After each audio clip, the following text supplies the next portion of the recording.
fiha sufuna. Masya Allah. Tadi bisa jelasin? Yang menjelaskan nanti dapat hadiah dari Ustadz Indra, nanti dapat hadiah. Nanti Ustadz Indra ngasih hadiah nanti. Yang bisa jelaskan setiap bait itu maknanya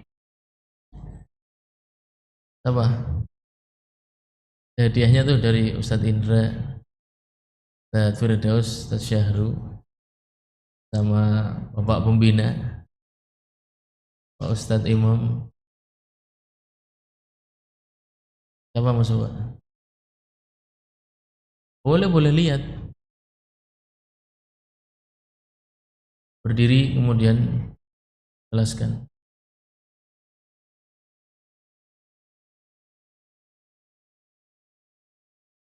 Ayo.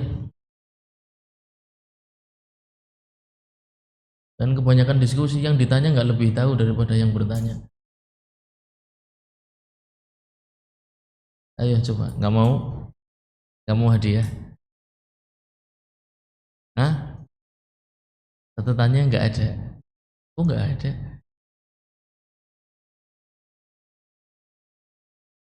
Siapa mau coba? Kan maknanya jelas. Inna lillahi ibadan futana. Apa makna? Futana dari kata fatana apa? Cerdas, gampang kok. Kriterianya ada dua. Talaqud dunya wa khawful fitnah. Udah. Nadharu fiha falamma alimu. Gampang. Nadharu melihat. Kemudian mengetahui.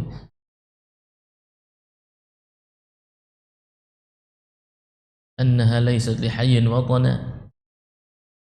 Bukan tempat tinggal untuk orang-orang yang mencari kehidupan.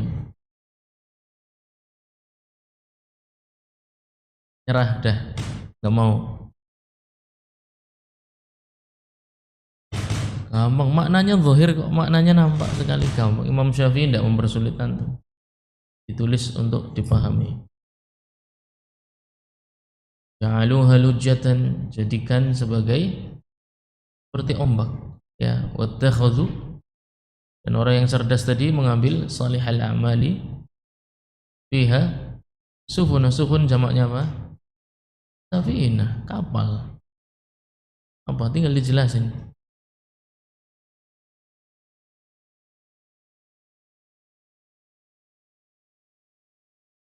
Mana?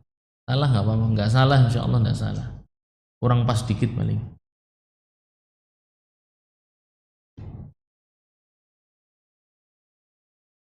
Hitung sampai 10. Kalau enggak berarti gugur hadiahnya dari Pak Imam, gugur.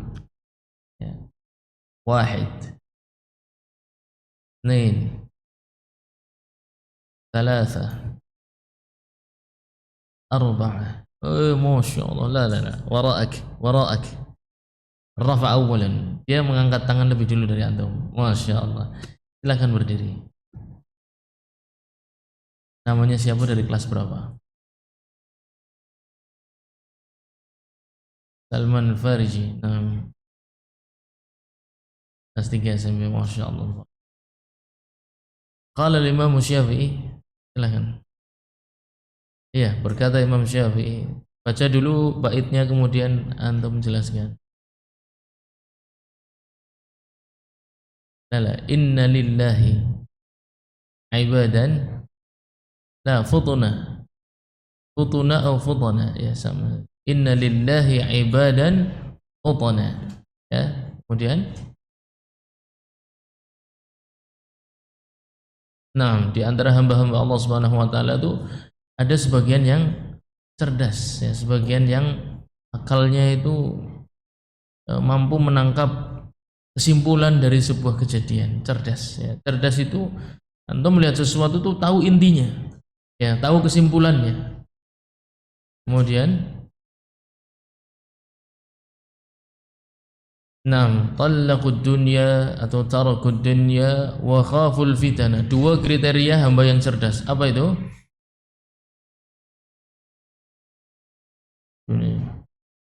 Dan takut dengan fitnah. Ya, contohnya apa kemarin takut dengan fitnah?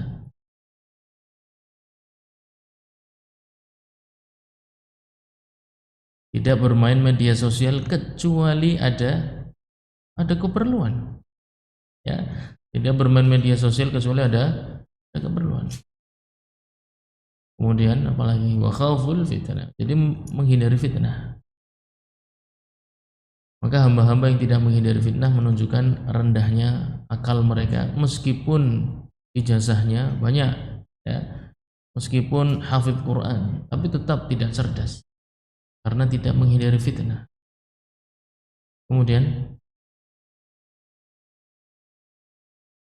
nah, apa artinya?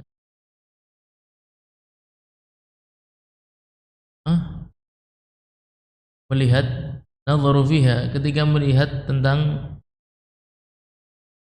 di dalamnya. Di dalamnya itu apa? Di dalam apa?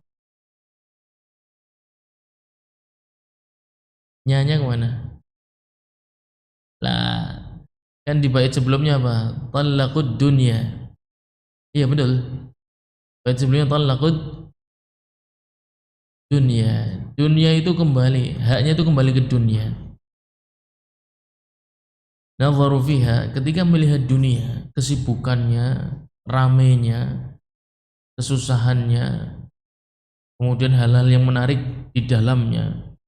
Alimu, akhirnya dia hamba cerdas ini tahu intinya, ya, tahu inti dari dunia ini, ya, orang lahir, orang mati, orang muda, orang tua, ya, orang makan kemudian lapar lagi, makan lagi, lapar lagi, makan lagi, ya, tidur bangun ngantuk, tidur lagi bangun ngantuk, terus perputaran dunia ini.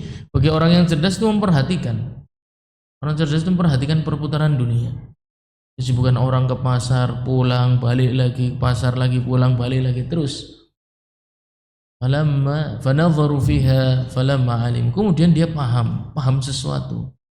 Ya, hamba yang cerdas ini paham sesuatu. Annaha lihayyin watana. Naam. Annaha hanya apa maknanya?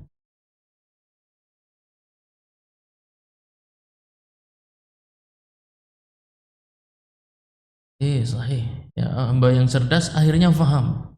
Setelah lihat bagaimana manusia dilahirkan, tidak bisa apa-apa, kemudian tumbuh dewasa, bisa melakukan banyak hal, kemudian kembali ke usia, akan menuju kematian, kembali tidak bisa ngapa-ngapain, ya, menunjukkan bahwasannya kita akan sampai kepada fase awal kita dilahirkan, tidak bisa ngapa-ngapain. Maka barang siapa yang mencari kehidupan di dunia ini, berarti dia nggak paham, ya. Aku di dunia ini mencari kesuksesan, Anda tidak paham, karena Anda pasti mati. Kesuksesan itu akan ditinggal semuanya. Ya. Annaha laysat lihayyin watana. Saya harus menjadi pejabat, saya harus menjadi orang yang menguasai banyak hal dan lain sebagainya. Saya harus bisa seluruh yang ada di dunia ini. Berarti Anda tidak paham hakikat dunia. Dunia itu bukan tempat orang mencari kehidupan, karena kehidupan di dalamnya fan. Ya, fana kullu man 'alaiha fan. Semua yang berada di atasnya pasti sirna. Kalau Anda mencari dunia, mencari kehidupan di dunia ini salah besar, berarti tidak paham. Ya, tidak mempelajari yang di sekitar Anda. Orang hidup, orang mati, orang sembuh, orang sakit, ya. Orang hari ini kaya, besok miskin. Orang hari ini miskin, besok kaya. Jadi kita nggak paham sebenarnya dunia ini tempat apa. Kata Imam Syafi'i, beliau paham, beliau termasuk orang yang cerdas. Laisat lihayyin watana. Orang yang cinta dengan kehidupan, carinya di dunia ini salah besar. Karena dunia ini tempat mencari kematian. Kita harus mencari kematian yang terbaik atau husnul khatimah. Ya, itu adalah target seseorang yang hidup di dunia ini, adalah mencari husnul khatimah, penutup kehidupan yang terbaik. Itu hakikat dunia, Imam Syafi'i. Kemudian apa makna ja'aluha lujjatan? Menjadikan, ja'alu itu menjadikan, ya, orang-orang cerdas itu menjadikan dunia seperti ombak. Ombak itu bagaimana? Kadang naik, kadang turun, ya enggak? Itu kalau tidak punya persiapan, orang akan tenggelam di lautan, ya. Menghadapi ombak itu berat, ya. Ombaknya tinggi, kadang bergelombang, tidak ada habisnya, ya. kalau tidak cerdas mempersiapkan diri menghadapi dunia, kemungkinan dia akan tenggelam. Tenggelam dalam apa? Kesibukan. Tenggelam mencari maisha, tidak sempat membaca Al-Quran, tidak sempat belajar bahasa Arab, tidak sempat menghafal Al-Quran, tidak sempat bersedekah. Terlalu sibuk, tenggelam dia dengan dunia. Ya. Yang akan selamat menghadapi dunia siapa? Lanjutkan. Wattakhadhu, singkat-singkat, maknanya nampak, tulis ya. Jadikan sebuah pengingat di kamar antum ya. Hingga sebelum tidur antum tahu hakikat yang antum akan kejar besok itu apa sebenarnya. Ya. Jadwal kegiatan besok itu intinya mau buat kemana. Kegiatan antum besok itu intinya sebenarnya akan mengarahkan kepada apa? Kepada tenggelam di dalam lautan dunia atau selamat mengarungi di atasnya dengan kapal yang dibuat dari amalan saleh. Kemarin kita sudah singgung sedikit apa makna amalan salihah. Ya. Bukankah saya sampaikan nanti dicari maknanya, ya enggak? Faman kana yarju liqa'a rabbih falyamal 'amalan shalihan wa la yusyrik bi 'ibadati rabbih ahada. Apa makna amalan shalihan? Ini hadiah lagi nanti dari Pak Imam sudah, Ustaz Indra nanti ya. Hadiah berikutnya, apa makna amalan shalihan?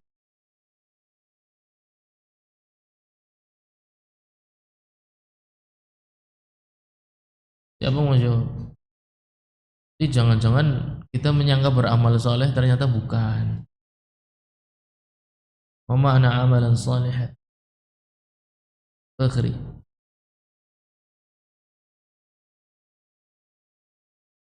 Masya Allah, tabarakallah. Ya, perbuatan baik yang dapat mengantarkan kita ke pintu surga. Berarti jangan masuk cuma sampai pintunya aja berarti. Oh, masuk ke dalam surga cuma sampai pintu. Soalnya ada ya. Ada disampaikan Nabi Shallallahu Alaihi Wasallam orang-orang yang hanya sampai pintu surga dan tidak bisa masuk. Siapa mereka yang wafat di atas kezaliman? Ya. Mereka orang-orang saleh yang wafat di atas kezaliman dan kezalimannya adalah sengaja tidak mengembalikan hutang. Ya. Orang yang berhutang dan sengaja memang tidak ingin mengembalikan. Ya, itu adalah orang-orang yang zalim yang Nabi Shallallahu Alaihi Wasallam menunda masuknya ke dalam pintu surganya Allah Subhanahu Wa Taala. Adapun yang membayar hutang bertahap demi tahap, sedikit demi sedikit, dia memang ada niatan, ya, maka tidak termasuk dalam hadis ini. Yang termasuk dalam hadis ini adalah matlul ghani, orang yang mampu tapi sengaja menunda, ya, karena nggak mau aja kehilangan hartanya, terlalu cinta dengan hartanya hingga tidak mau mengembalikan hutang dari orang yang dia pinjam. Ya, ada orang memang cuma sampai pintu surga. Ya, mereka yang sengaja menunda pengembalian hutang. Amalan kebaikan yang mengantarkan ke dalam surganya Allah Subhanahu wa taala itu amalan saleh. Pertanyaannya, seperti apa amalan kebaikan yang bisa membawa ke dalam surganya Allah Subhanahu? Itu pertanyaan. Antum menjawab satu langkah sudah. Amalan soleh adalah amalan yang membuat orang yang beramal itu bisa masuk dalam surganya Allah SWT. Pertanyaannya, apa itu amalan membuat orang bisa masuk dalam surganya Allah SWT? Belum selesai berarti. Jawabannya belum bisa diamalkan. Jawabannya belum spesifik. Berarti kalau buka kitab tafsir itu jawabannya ada semua. Ya, apalagi ayat itu berkaitan dengan surat Al-Kahfi, tinggal ditulis. Sekarang teknologi luar biasa. Ya, coba waktu liburan di rumah buka handphone, tulis itu ayat. Ya, fal ya'mal amalan shalihan. Buka tafsir Tabari, tafsir Ibnu Katsir. Itu baru namanya menghindari fitnah. Handphone dibuka untuk memahami ayat-ayat Allah Subhanahu wa taala. Ada lagi yang lain? Nyerah. Coba lagi. Hah? Oh, yang tadi belum. Iya, amalan saleh. Antum baru menjelaskan tapi belum menjawab. Baru menjelaskan. Amalan saleh. Yang lain boleh.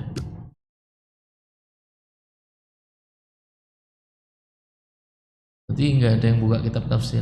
Padahal 2 pekan ya, 2 pekan libur kajian. Itu ada jawabannya di kitab tafsir, ada semua.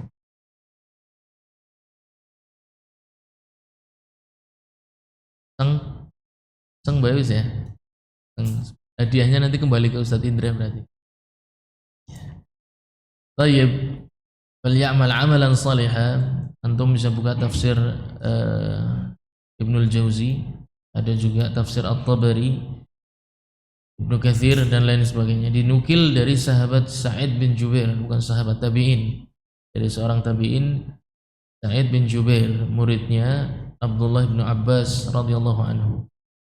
Berkata Sa'id bin Jubair rahimahullahu taala, seorang tabi'in kabir, dia berkata, amalan salihah la yura'i fiha, yang pelakunya tidak mengharapkan selain Allah Subhanahu. Contoh ya, salat karena disuruh. Kalau tidak sholat takut nanti dimarahin sama ustadz, takut dimarahin sama bapak. Jadi sholatnya sebenarnya bukan karena lillahi ta'ala, belum ya, tapi menunaikan ibadah salat, tapi belum amalan salihah. Itu mau puluhan tahun kalau sholatnya seperti itu ya belum bernilai amalan salihah ya. Allah Subhanahu wa taala tidak menghitung sebagai amalan saleh karena sholatnya masih karena takut ya, masih disuruh-suruh istrinya ya, masih disuruh bapaknya karena malu nanti kena hukuman. Bangun subuh ya karena aturan, kalau nggak bangun nanti disetrap ya, kalau nggak bangun nanti dihukum ya. Ini masih sekedar karena rasa takut, jadi masih belum karena Allah Subhanahu wa taala. Dengan seperti itu seorang bisa beramal ya, ketika paham bahwasanya makna amalan salihah adalah amal yang tidak ada riya di dalamnya. La yura'i fiha, amalan yang tidak ada riya di dalam. Riya itu apa? Melakukan amalan karena selain Allah Subhanahu. Baik. Kita kembali ke hadis yang pertama. Sudah di gambar ya, anak ngirim di HP antum. Diagramnya tak kirim. Oh, HP-nya dipakai. Gak usah wis, gambar aja tak bantu. Hadis tentang innamal a'malu binniyat. Hadis innamal a'malu binniyat itu terbagi menjadi 2. Yang tulis haditsun niyah di atas hadis niyah. Bikin cabang 2 kanan dan kiri. Yang pertama yang sebelah kanan innamal a'malu ya, kemudian titik-titik. Yang sebelah kiri wa innamal likulli imri'in, kemudian titik-titik, biar melanjutkan sendiri.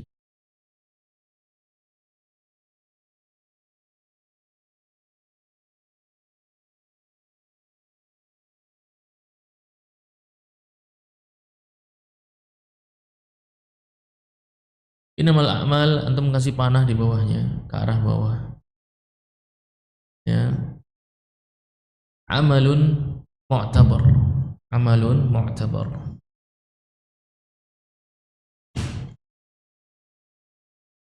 Yang sebelah kiri kasih panah ke bawah.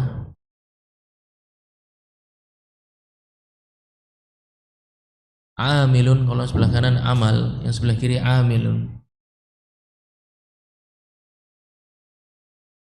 Amilun ma'jur, amilun ma'jur bil hamzah, ma'jur,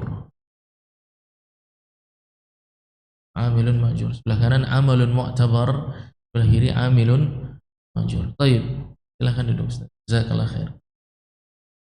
Hadis innamal a'malu binniyat wa innamal likulli imri'in ma nawa, itu 2 potong yang menjelaskan makna yang berbeda. Yang pertama, potongan yang pertama innamal a'malu binniyat itu menjelaskan tentang amalun mu'tabar. Amalan di dalam Islam itu tidak dihitung kecuali niatnya betul terlebih dahulu. Ya, kecuali niatnya betul terlebih dahulu.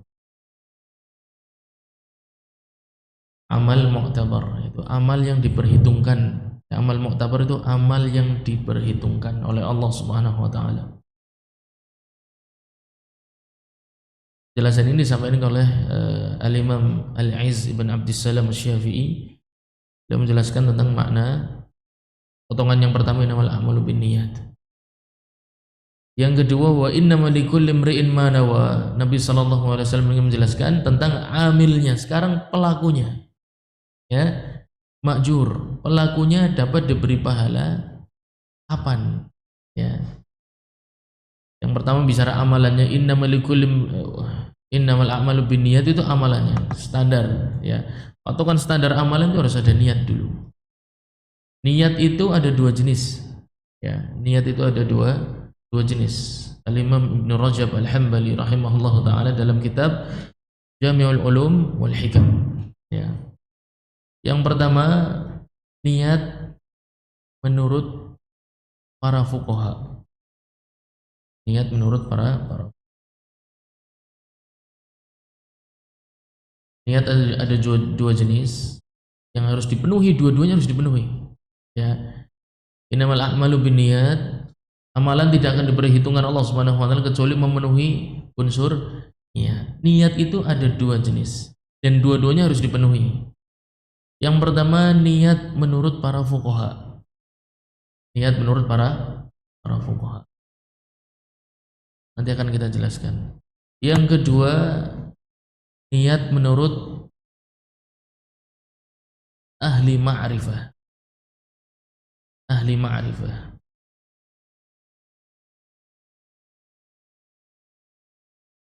Dua-duanya harus Anda penuhi. Kalau tidak bisa.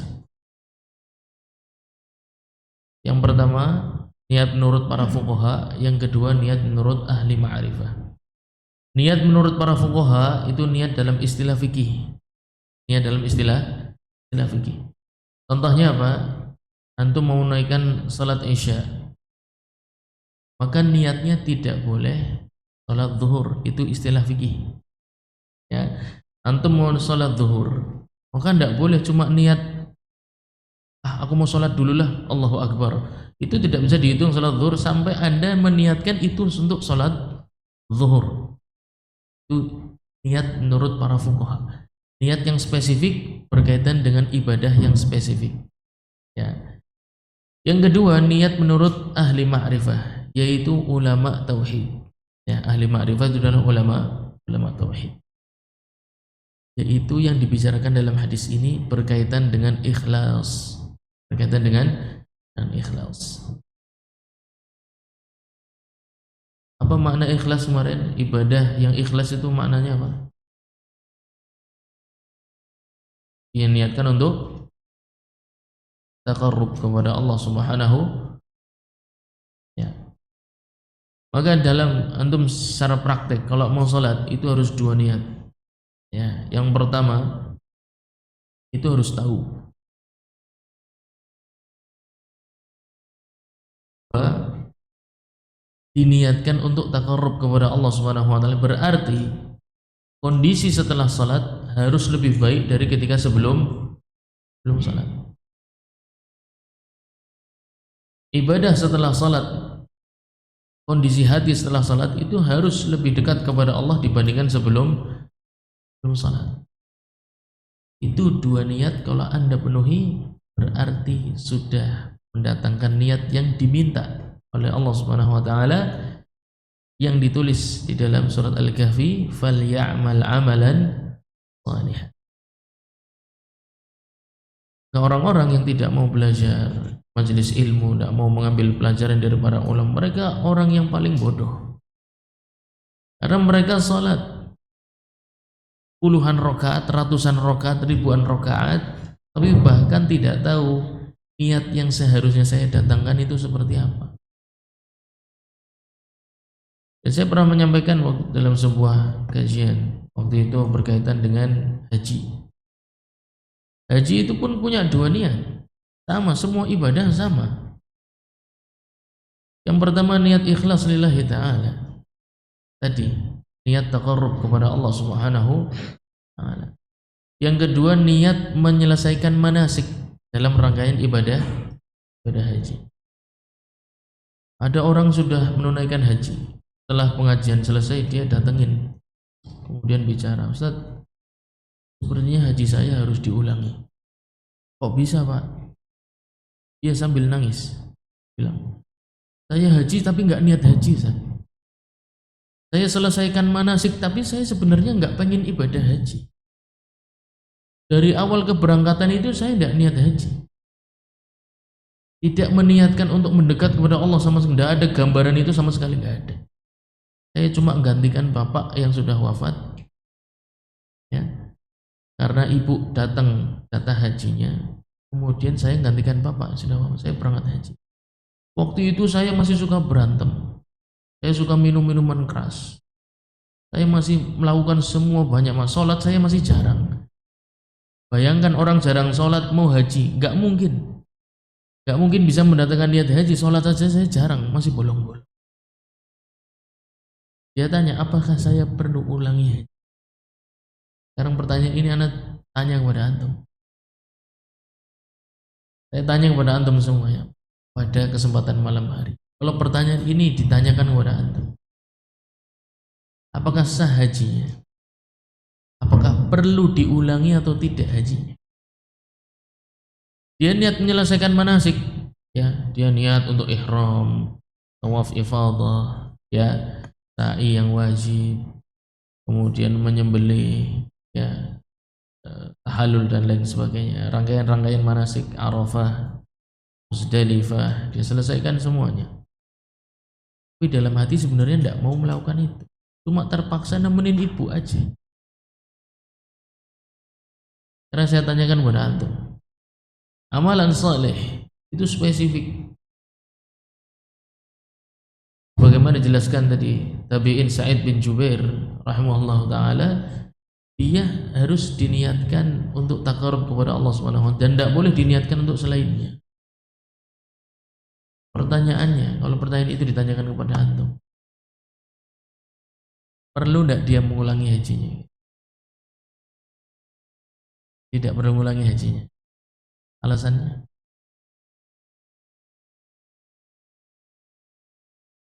sudah berangkat sana, sudah termasuk.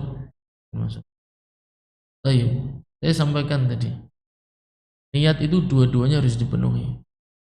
Dalam istilah fuqaha dan dalam istilah para ahlu tauhid, ahlu ma'rifah, dia memenuhi istilah fuqaha. Dia berangkat, dia miqat, ya, ihram dan lain sebagainya sampai selesai. Tapi dia tidak memenuhi niat untuk taqarrub kepada Allah Subhanahu wa ta'ala. Maka haji yang seperti ini harus diulangi. Karena pada asalnya dia tidak meniatkan ibadah itu untuk Allah Subhanahu wa ta'ala. Dia cuma niatnya nemenin ibunya saja. Kalau disuruh berangkat sendiri dia tidak berangkat, ya. Dan dia nggak ada niatan berangkat haji aslan. Dia pada dasarnya tidak ada niatan berangkat haji. Dia cuma nemenin ibunya saja karena jatahnya bapaknya sudah datang. Ini disampaikan oleh Al-Imam Ibnu Muflih rahimahullah ta'ala.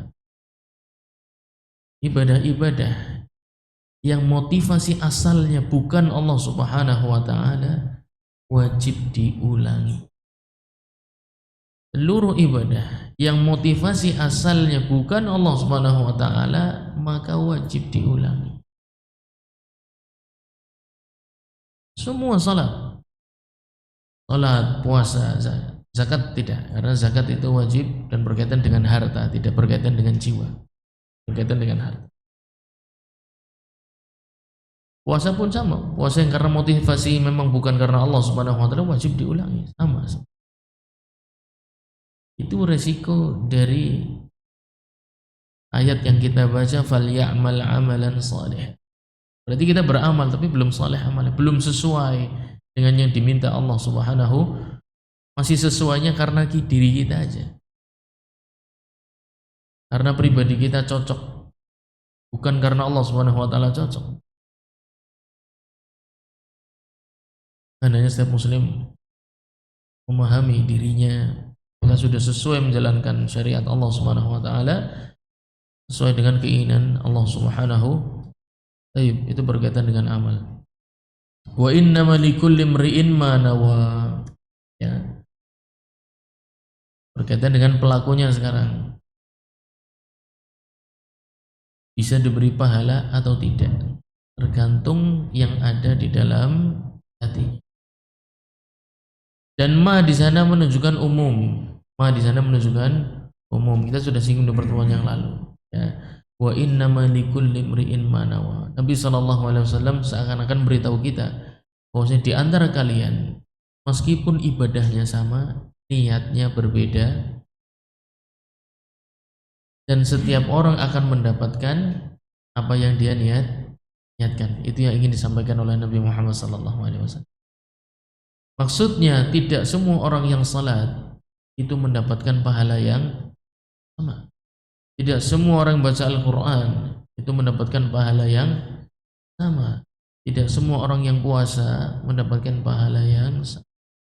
Akan tapi harus dilihat dulu apa yang ada di dalam hati. Ya. Jadi bisa saja amalan nampaknya secara zahir sah, tapi setelah dicek dari sisi pelakunya belum tentu sah dan diterima Allah Subhanahu wa taala. Maka kita harus ketika mendengar hadis ini harus tahu bahwasannya beradanya saya bersama orang-orang baik belum tentu saya baik.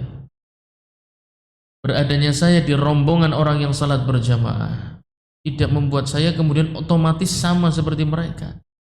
Sampai saya merubah apa yang ada di dalam hati saya. Baik, insyaallah kita lanjutkan di pertemuan yang akan datang. Semoga sedikit ini bermanfaat untuk kita semua. Subhanakallahumma wa bihamdika asyhadu an la ilaha illa anta astaghfiruka wa atubu ilaik. Assalamualaikum warahmatullahi wabarakatuh.